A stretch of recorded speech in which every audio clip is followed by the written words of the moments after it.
So today we are continuing with the systems of block 3, and we will start with a system that lasts 2 lectures, and this is the digestive system. Today we will deal with the first part of the digestive system. Here you can see that there is a video, a lab video related to it, as well as self-assessment PowerPoint questions. These are related, the same video is related for both lectures. So the link will appear on both lectures, but it is one video only. So the digestive system, what is digestion? Digestion is the process of breaking down of food into molecules that are small enough to be utilized by the cells of the body, either absorbed or stored or be used for building cells or providing energy whatsoever. And there are 2 types of digestion, like there is mechanical digestion, like when we cut the food, when mix the food in the stomach, churning that takes place in the stomach. And there is chemical digestion by adding of enzymes, acids, and fluids. These are the organs of the digestive system that we are more interested in studying its anatomy. We have, first of all, we have the tract. That's why it's called the GIT, gastrointestinal tract, or they call it the alimentary tract. So it is actually, it's a tube. It has 2 openings, starts from the mouth, ends at the anus. And so it begins at the mouth and then with the pharynx. We have studied part of pharynx before. There was a nasopharynx. Nasopharynx is not included in the tract. It's only a respiratory passage, but we are here when we talk about the pharynx with the digestive system, we talk about the oropharynx, and then the laryngopharynx, and then the esophagus, and then the stomach, small intestine, and large intestine. Both of them, they have parts. We're going to deal with the parts later on. And there are digestive organs, accessory digestive organs. You can see them here in red. These are either the salivary glands. We have multiple salivary glands, either large or small salivary glands. And we have in the abdomen, the liver, the pancreas. Remember, the pancreas is an exocrine gland as well as endocrine gland, and the gallbladder as well. These accessory organs, they aid in the mechanical digestion, for example, the teeth and the tongue for mechanical digestion, and the chemical digestion. Remember here, digestion is in 2 parts, mechanical and chemical. So the chemical digestion, for example, the salivary glands, they produce the saliva that dissolves the food and reduce friction, make it slippery, activate the receptors, the taste receptors, as well as it has some chemical function as well, as we will see when we study the saliva. It has some enzymes as well. So these are the functions of the digestive system: ingestion, taking food into the mouth; secretion of fluid. Fluid could be saliva, or acid, like in the stomach, or enzymes, like in the stomach, small intestine. Even in the saliva, there are enzymes. There is mixing and the propulsion, whereby the peristaltic movements that take place in the gut, the smooth muscles that are present in the wall of the gut. Some of them are circular, so they mix, and some of them are longitudinal, and so they cause propulsion of food or content, let's say, from one region to another. And then digestion, chemical or mechanical. And then we have absorption, mainly in the small intestine and large intestine. There's only small amount of absorption taking place in the stomach, but mainly it is in the small intestine. There's the absorption of these digested substances. Now they can be absorbed. They become small particles. They can be absorbed, and they will go either to the blood or to the lymph. Remember the lymphatic system, where like large particles, protein or lipid particles, especially lipid particles, which are larger than the other molecules, they cannot access the blood capillaries, so they can access the lymphatic capillaries. And then finally, it is the defecation, which is the elimination of feces from the GI tract. Now, this is very important to understand here, the layers of the gastrointestinal tract. It's a tube. It has 4 layers, and each of these, they have subdivisions, and they serve certain functions. So first of all, we have the mucosal layer. You can see it here. And then the submucosa, this grayish layer here. And then there is the muscularis, muscular muscles. These are smooth muscles. And then after that, we have a layer of loose connective tissue, which is called the adventitia, which might be associated with peritoneum or not associated with the peritoneum. Let's start with the mucosa. So the mucosa, as any other mucosa in the body, it is lined by epithelium. And the epithelium varies here in the gastrointestinal tract from one region to another. It could be like a protective epithelium, for example, in the mouth, which is stratified squamous non-keratinized epithelium. It could be absorptive epithelium, which is simple columnar epithelium that is present in the small intestine and in the large intestine. So it varies from one place to another, but there's always an epithelium. And then the epithelium rests on lamina propria of loose connective tissue. This small area here is lamina propria of loose connective tissue, and it contains some mucous glands or glands in general, not necessarily mucous glands, as well as dispersed immune cells, lymphocytes. Remember that when we dealt with the immune system, we said that lymphocytes, they might aggregate and they form lymphatic nodules in the wall of the respiratory, digestive, urinary passages, or sometimes they are dispersed, present here and there, and this is called mucosa-associated lymphoid tissue, MALT. So there are lymphocytes in the submucosa. They are ready to fight any infection, but they are not aggregated in nodules. And then we have the muscularis mucosa. It's a very thin layer of smooth muscle fibers. Then there is the submucosa, the second layer, which consists of connective tissue. It has glands as well. And the most important thing in the submucosa is that it also has a plexus of nerves, autonomic nerves, sympathetic and parasympathetic fibers. What is the function of these autonomic plexuses in the wall of the GI tract? What do you think? Okay, rest and digest. So what do? They secrete, they act on the glands. We said that there are a lot of glands to secrete, so they are secretomotor. And also they act on the smooth muscle fibers. Okay, so that the smooth muscle fibers, either they relax the sphincters or they constrict the sphincters, they cause peristalsis, they cause mixing. Okay, so they are, and some of them are sensory. Be careful, some of them are sensory, not the kind of sensation that we have, somatic sensation that we have on the skin, but visceral sensation. If you go back to your lectures on the nervous system, you will find the difference between the somatic and visceral sensation. Here, like a sense of distension, for example, that happens in the stomach and happens in the intestine. This is a kind of visceral sensation. Then we have the muscularis layer, the third layer, and it is in two sublayers. Either the muscles, if this is the tube, if this is the direction of the tube, then some of the muscles, there are some muscle fibers, which we call them inner circular, so they are arranged circularly, and there are other muscle fibers outside, which are arranged longitudinally. So there are two sublayers, inner circular and outer longitudinal. The circular are going to cause mixing, and the longitudinal, they contract in sequence like this. So this will result in a movement or propulsion of food from one region to another. That's why we have these two layers.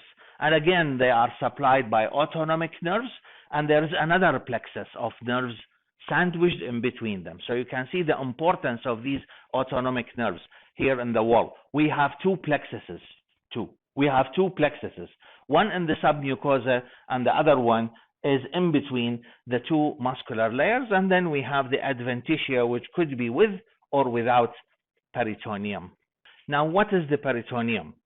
So the peritoneum it's a serous membrane, again, has the same story of the pericardium, which you have studied, and the pleura, which you have also studied as well. So it has two layers, a visceral layer and a parietal layer. Parietal layer lines the cavity of the abdomen, and the visceral layer covers the viscera, and in between them there is a very thin space which is filled with fluid called peritoneal fluid, and this is the peritoneal cavity. And this fluid reduces friction between abdominal viscera, because abdominal viscera, they can distend like the stomach or the intestine. And also there are pelvic viscera that can distend, like for example the urinary bladder.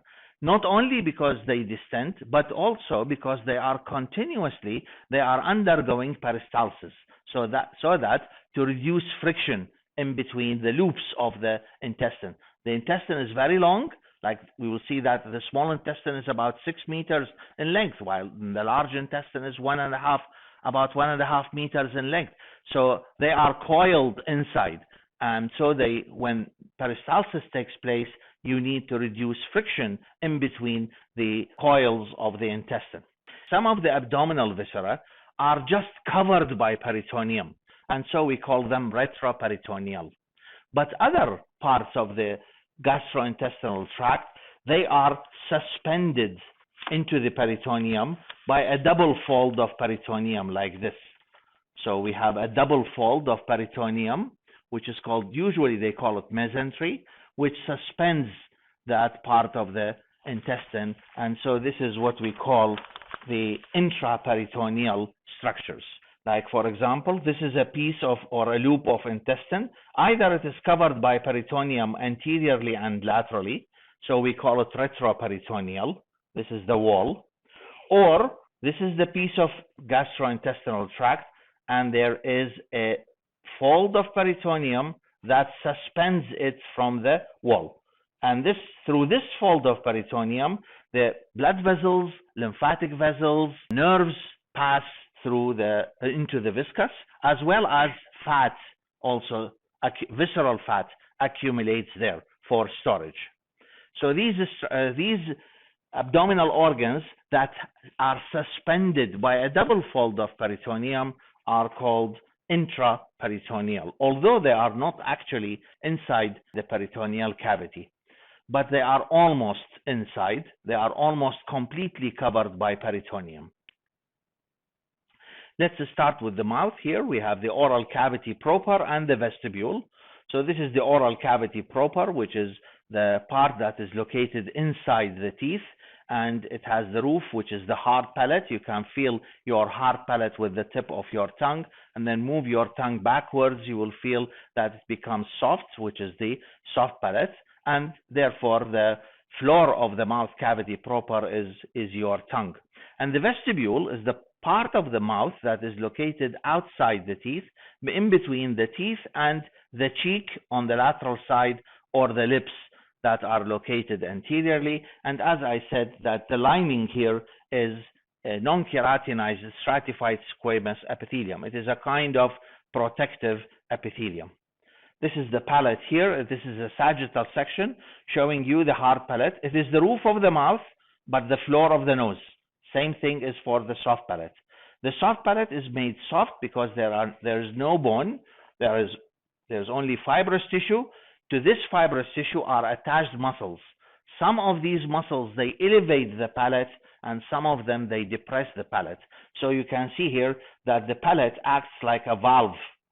So it can be elevated during swallowing in order to seal off this opening. We call it the pharyngeal isthmus, which leads to the nasopharynx. It will be sealed off so that during swallowing, food has only one place to go. That is downwards. It cannot go upwards. So that's why you can still swallow even if you are held upside down, because during swallowing the soft palate is going to elevate and block this opening, and no food or drink passes into the nasopharynx unless there is some neurological problem. And hanging down from the soft palate, probably you have seen that on yourself, is like a finger-like process, or a conical process called the uvula. This is the uvula.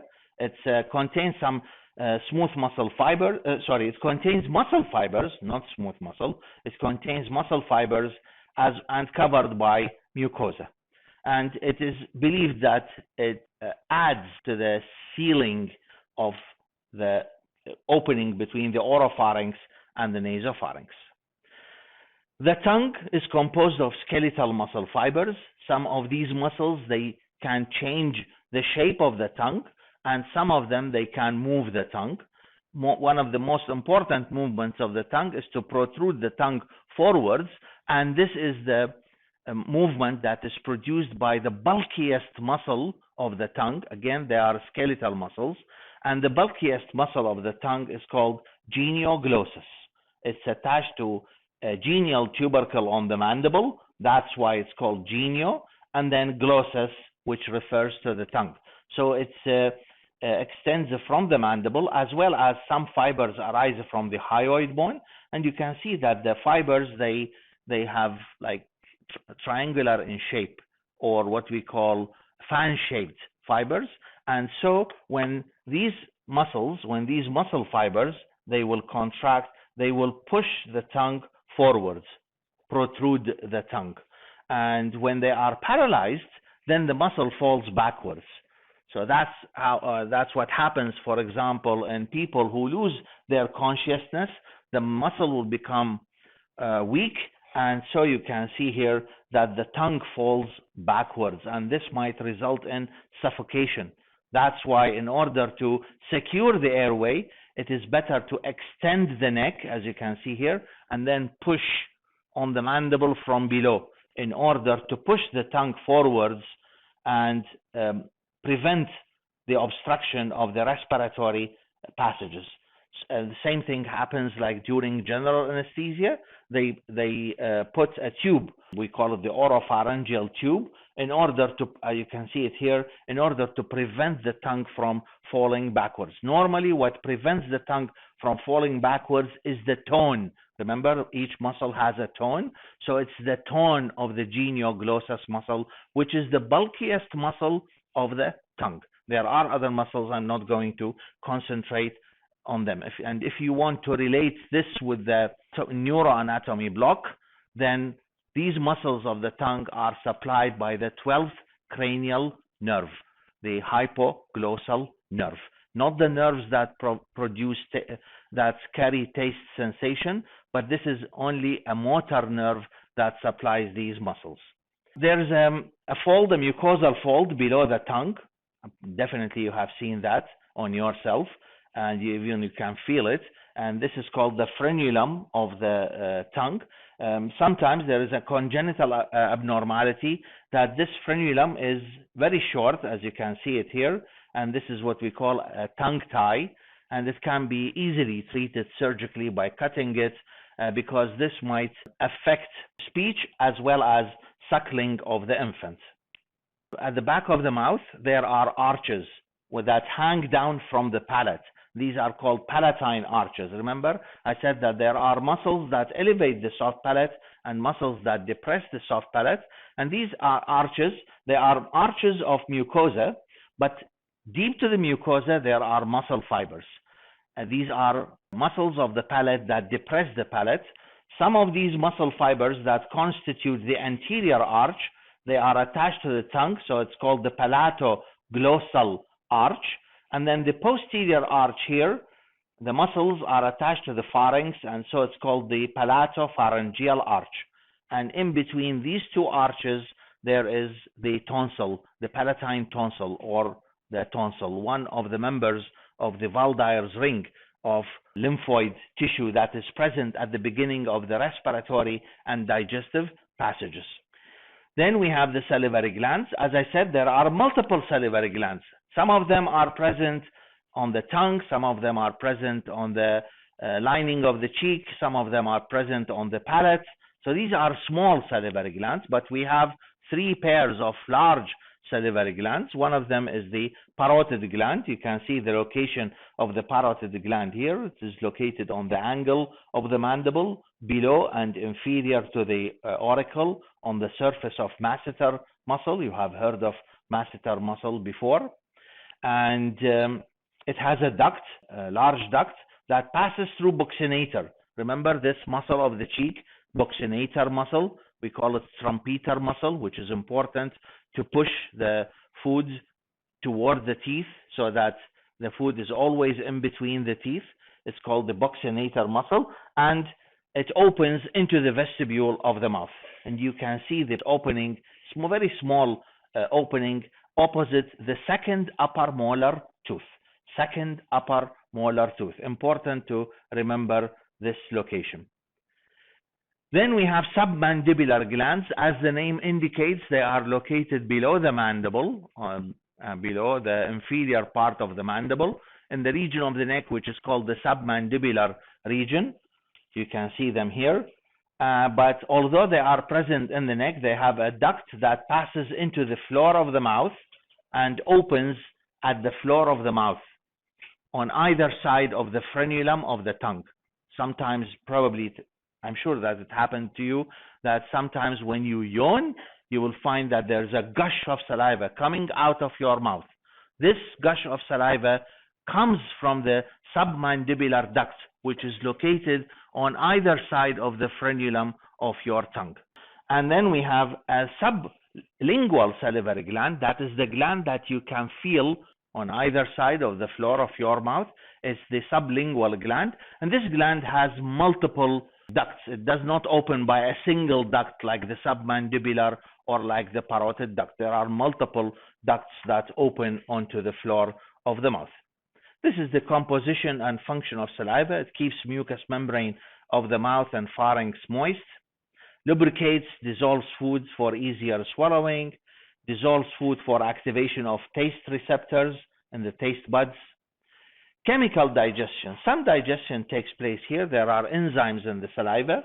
We have salivary amylase for the starch, and we have the lingual lipase for the fats.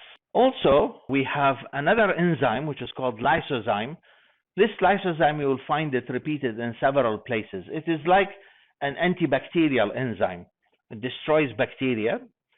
And so the saliva is important for to protect the mouth from infection, and it has a rinsing action.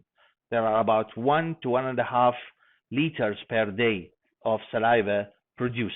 You can see here, this is a stone, a salivary stone, which is commonly formed in the submandibular duct. And look at the location of the submandibular duct. The stone can be extracted from here, from the opening of the submandibular duct. You expect this side is the normal side, and this is the abnormal side. So there are some stones that occur in the ducts of the salivary glands, especially in the submandibular gland. Now the teeth, I will go rapidly through the teeth here because it can be easily understood by just reading. The tooth has a crown. There's a neck here, very close to the gum, and then embedded in the teeth socket, in the bone. This is the bone, either the maxilla or the mandible, as the root of the tooth. And the tooth contains a pulp cavity and a root canal. You can see here that the blood vessels, nerves, they pass through an opening here in the root canal, and they reach the root canal and the pulp cavity to supply the tooth. The tooth is covered by the enamel, which is the very hardest substance in the body, contains a lot of calcium, and then there is the dentin here, and then the dentin is covered by the cementum, and then there is a joint here. Remember this joint, which is called the gomphosis. It's one of the type of fibrous joint. It is between the tooth and the alveolar process of the bone, and there is a ligament which is called the periodontal ligaments. The dentition, we have two types of teeth. We have the deciduous teeth, 20 of them, and then we have the permanent, 32 of them. And these teeth have different shapes. We have the incisors, canines for tearing, incisors for cutting, premolars and molars for crushing and grinding. And the third molar is called the wisdom tooth because it appears at almost the 17 or 18 year of age, erupts at that time, and most of the time it can get impacted. There's no room for it to appear, and that's why it's now a common trend to remove them all, the 4 wisdom teeth. And actually they are starting, according to evolutionary theory, they are starting to disappear from humans. Swallowing is the passage of food from the mouth to the stomach. It starts as voluntary phase and then continues as involuntary phase. By the way, even in the voluntary phase, most of the muscles that are involved in the involuntary phase are skeletal muscles, but they are not under voluntary control. Remember, there are some skeletal muscles, like for example the diaphragm, which is not completely under voluntary control. So the voluntary phase here, it's the first phase when the tongue pushes the bolus of food against the soft palate and the oropharynx. And once the food goes to the oropharynx, then the involuntary phase starts, and it is accomplished by skeletal muscle fibers. So the soft palate is elevated by muscles that elevate the soft palate and closes this pharyngeal isthmus to prevent regurgitation into the nose. And then at the same time, or following that immediately, the larynx will elevate. The hyoid bone elevates both the larynx and the pharynx, and the reason for that is to make it easier for this lid, which closes the inlet of the larynx. It is the epiglottis. Remember, if you go back to the first lecture of this block, you will see that we have mentioned about the epiglottis. This is the fold that is made of elastic cartilage and covered by mucous membrane, and so it covers the inlet of the larynx. And this is important so that the food or bolus will slide over the epiglottis. They will not be able to access the larynx or the respiratory passages and go down into the laryngopharynx and then reach the esophagus. Once they reach the beginning of the esophagus, then the epiglottis springs back because it is made of elastic cartilage and keeps the respiratory passages open. So now the food is in the esophagus. The esophagus is nothing but a muscular tube. It's mainly a muscular tube.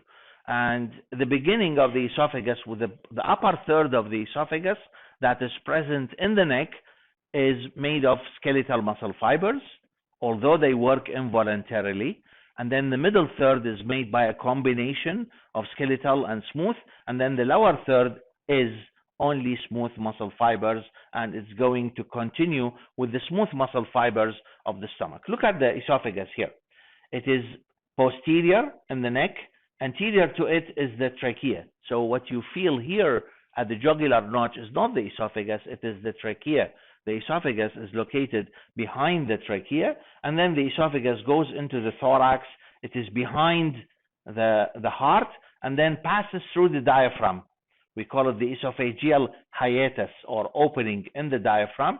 And there's only a very small piece of the esophagus, about an inch or maybe less in length, which is present in the abdomen, and then the esophagus will open into the stomach. So the main function of the esophagus is to transport the food from the mouth, or from the pharynx actually, into the stomach. It has some secretory function, but it does not participate in digestion, and there is no absorption, only mucus just to lubricate. So that's why, for example, here we don't have glands that produce enzymes, for example. We don't have cells that absorb. It is lined by stratified squamous epithelium, non-keratinized epithelium. No absorption takes place at all. It is a thick epithelium. For absorption, you need a thin epithelium. You need a simple epithelium.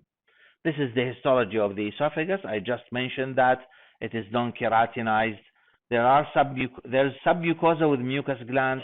Muscularis, I mentioned about it. But to add to that is that at the beginning of the esophagus, there is an accentuation of circular muscle fibers at the beginning of the esophagus here. So they keep the esophagus always closed. We don't need the esophagus to open. Otherwise, air will pass into the esophagus and the stomach will distend. And in the lower part of the esophagus, where it joins the stomach here, actually there is no thickening of circular muscle fibers, but the muscles they have more tone. So the sphincter at the lower end of the esophagus, we describe it as a physiological sphincter rather than actual anatomical sphincter. When we say it's an anatomical sphincter, it means that there is thickening of muscle fibers. But at the lower end of the esophagus, there is no such thickening. It's just the muscles that they have more tone. The actual anatomical sphincter is present at the beginning of the esophagus. Now the stomach. So the stomach is J-shaped sac. It is distensible, and it is located in the epigastric region and umbilical region and left hypochondriac regions. Remember these 9 regions of the anterior abdominal wall? 9 regions. So it is in the epigastric, partly in the left hypochondrium, and sometimes it descends down to the umbilical region because it is so distensible. So it can go down to the, and also the size of the stomach will vary according to the eating habits of the individual. Nowadays, in some bariatric surgeries, they remove all this part of the stomach so that the stomach will become smaller and easily filled.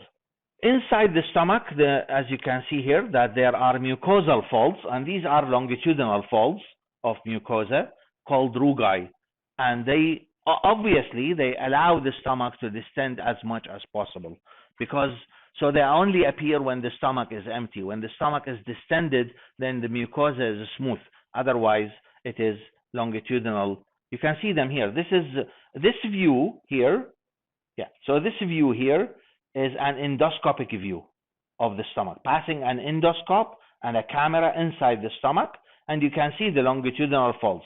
The stomach is empty, obviously, because they advise the patient not to eat. Otherwise, it will be very difficult to visualize the stomach and might result in vomiting. So that's why you can easily see the longitudinal folds, the rugae of the stomach. Now, the regions of the stomach, we have the region where the esophagus enters, and this is so close to the heart because here is the diaphragm and the heart lies at this location. So that's why where the esophagus enters, it's called the cardia of the stomach, relating to its close relation to the heart. So there's the cardia, and then we have a dome-shaped area on the left side of the cardia. It looks like a dome. It's called the fundus of the stomach. And then most of the stomach here is the large part of the stomach is the body and leads to the pyloric part. Starts as a like a funnel here. So pyloric antrum, and then narrow area, which is called the pyloric canal. And if you look closely here, you will find that there is thickening of smooth muscle. Look at these. Look at the tip of the pointer. Can you see the tip of the pointer? There's thickening of smooth muscle. If you compare this smooth muscle here, the dark brown color, with the dark brown color here, obviously there's thickening of smooth muscle, and this is what we call the pyloric sphincter. It is a sphincter. It's a guard between the stomach and the duodenum. When the digestion is done in the stomach, then it will relax and allow the substances or the contents to pass to the duodenum. And the stomach has 2 curvatures. One of them here is a small curvature called the lesser curvature, and the other one is called the greater curvature. Each one of them is related to a double fold of peritoneum called omentum. So the one that is related to the lesser curvature is called lesser omentum, and connect the stomach with the liver, and the other one is called the greater omentum. Let's deal with the histology of the stomach, and you can see again that it has the same general plan, 4 layers. We have the mucosa, and here it is a simple columnar epithelium, very clear, simple columnar epithelium. There is submucosa, there is muscularis, and there is the adventitia. And you can see that the mucosa has inward folds. So they constitute what we call glands, tubular glands, exocrine glands. I'm talking now about exocrine glands. And if you go back to the exocrine glands in the first block, we mentioned that some of them are acinar, some of them are tubular, like tubules, and some of them they have acini. So this is the acinar, and this is the tubular. These are tubular glands that are present in the stomach, and they open at pits, small pits in the mucosa, and they contain different types of cells. The mucosa allows some absorption takes place in the stomach, water, electrolytes, alcohol can take place, absorption of alcohol can take place, as well as absorption of some drugs, especially the aspirin. And the aspirin, actually, it has a bad effect on the stomach because the aspirin will reduce the secretion of most of these simple columnar cells, which are called surface mucus cells. So these surface mucus cells, they secrete mucus, a lot of mucus. And so that all this surface of the stomach is covered by mucus. And the reason is that to protect the stomach from being digested by the hydrochloric acid it produces. So the hydrochloric acid will digest the contents of the stomach, even though they are made of protein like meat, for example, but the HCl cannot digest the meat, the wall of the stomach itself, because it is protected, the wall of the stomach is protected by this thick layer of mucus, which is secreted by these cells. So if aspirin reduces that mucus, then it is more likely to produce digestion, and this what results in what we call ulcer. The other type of cells are called parietal cells, and these are the cells that produce HCl. HCl is important for the digestion of many substances, including protein. It activates an enzyme called pepsinogen into pepsin, which is important for protein digestion. Its HCl kills bacteria, but the parietal cells are not only involved with the secretion of HCl, but also with the secretion of another substance which is called the intrinsic factor. And this is important for the absorption of vitamin B12 from the terminal ileum. Vitamin B12 is important for the production of RBCs. Its absence or reduction results in a kind of anemia called pernicious anemia, because at that time when they named it, it was really pernicious until they discovered that it can be treated by adding vitamin B12. The other type of cells which are present here, we have the chief cells, and these produce the pepsinogen, which is converted into pepsin by the HCl of the parietal cells, and then it acts on proteins. Also, these cells produce lipase for fat digestion. And then we have G cells. G cells, they produce hormones. The hormone gastrin, and this will stimulate the secretion of the gastric juice and contract lower esophageal sphincter to increase gastric motility and relax the pyloric sphincter. If you look at these parietal cells, they have a very characteristic appearance. Look at these red cells. They have eosinophilic cytoplasm, rounded cells with a centrally located nucleus, and so they have the appearance of a fried egg appearance, a sunny side fried egg, the parietal cells. They produce HCl and the intrinsic factor. The muscularis, here the stomach is not only for chemical digestion, but also for mechanical digestion. So there's a lot of churning. That's why in the stomach, the muscularis layer is not confined to circular and longitudinal muscle fibers. There's a third layer, which is the oblique muscle fibers, and an inner layer of oblique muscle fibers added to the layers. And then we have the serosa, and as I said before, that there is a fold of peritoneum attached to the lesser curvature and another fold attached to the greater curvature. This fold that is attached to the greater curvature looks like an apron. When the abdomen is opened during surgery, it looks like an apron covering abdominal viscera. Now let's deal with another accessory digestive organ. We have dealt with the salivary glands. We have dealt with the teeth as accessory digestive organs. Now we deal with the pancreas. We have already studied the pancreas and mentioned it several times because it is a double gland. It's an endocrine exocrine gland. Most of the gland however, is exocrine gland, and it is a kind of acinar gland. So it has an acinus, and the acinus, which is the secretory part of the gland, and leads into ducts.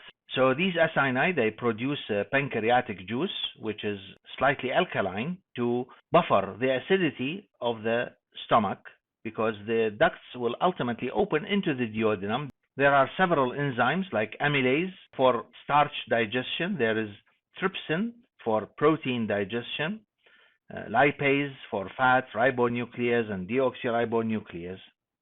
This is the exocrine part of the pancreas, which constitutes 99% of the gland. The remaining 1% of the gland is represented by the pancreatic islets, and these contain 4 types of cells. The most famous and the most numerous are the beta cells, which secrete the insulin.